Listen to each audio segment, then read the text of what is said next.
Let's get to Coach of the Year. Now, you could sit here and say, well, it's got to be him.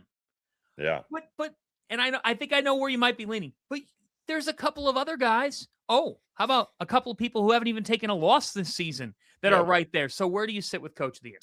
Yeah, like you couldn't go wrong with both Tommy Lloyd or Travis Steele because you look Right. at the way their teams have played and you're like, well, how could you not pick them, right? Like Miami, Ohio is having an incredible season as a mid-major, especially in an era where we've kind of crippled the mid-major's ability to be relevant nationally and retain players. And they've been able to do that. Tommy Lloyd, it's not like Arizona was picked first, to start the season.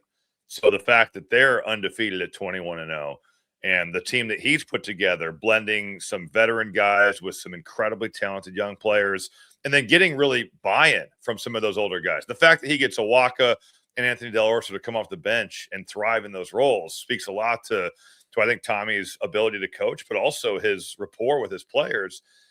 I'm going to go Fred Hoiberg because I just think the Nebraska story, and even in watching them lose their first game at Michigan, the fact that they had no Rick Mast and no Braden Frager and still led for 37 minutes. I know they didn't win the game, but their resume is phenomenal with wins at Illinois, over Michigan State at home. They've still got opportunities against some of the top dogs in the league of the Big Ten, where you're looking at tier one type teams, whether it's coming to Lincoln or going on the road.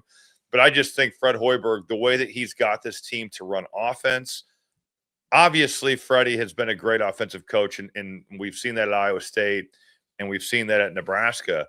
But the way these guys guard, they have an identity. They force your baseline. They load up to the ball. They are a fun team to watch. Sam Hoiberg is a great story. So there's a lot of deserving candidates. You cannot go wrong with a number of names. It's impossible to pick one. But if I have to pick one, I'm going with Fred Hoiberg. Yeah, and I don't disagree with you, one bit. I think that Hoiberg is very deserving, especially with the preseason expectations. And oh, by the way, they may have helped themselves as much as any game by being down Braden Frager and Rink Mast and still taking Michigan all the way in the wire in Ann Arbor. I'll bring up a couple other great coaching jobs. I would agree with you on Hoiberg, but a couple of other really good coaching jobs.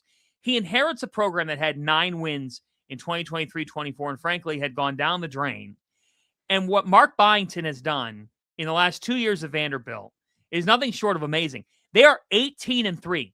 They're top 15 in KenPom offense and defense. Tyler Tanner is a big-time bucket. This guy, he's got some Tennessee roots. He wants to be there, and he's really taken them to a different level. Duke Miles, Tyler Nickel. The point is they can really fill it up. Another guy who's helping himself quite a bit and could be a name to watch, I hope for his fan base's sake that it doesn't happen, that he stays committed to them, but Josh Schertz at St. Louis. St. Louis, don't look now. They're 20-1. They're 20-1. They're one of the best defensive teams in America. Robbie Avila is a big-time player, as you well know, Robbie, but it goes beyond him.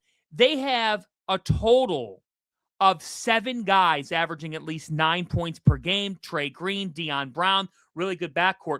The Billikens on the Atlantic 10, the Atlantic 10 has they're on real tracking to get multiple bids to the NCAA tournament because St. Louis and Josh Schertz have put up a good story. I think the point is, I was even thinking about this. Like he gets the bad rap because he's the Duke coach.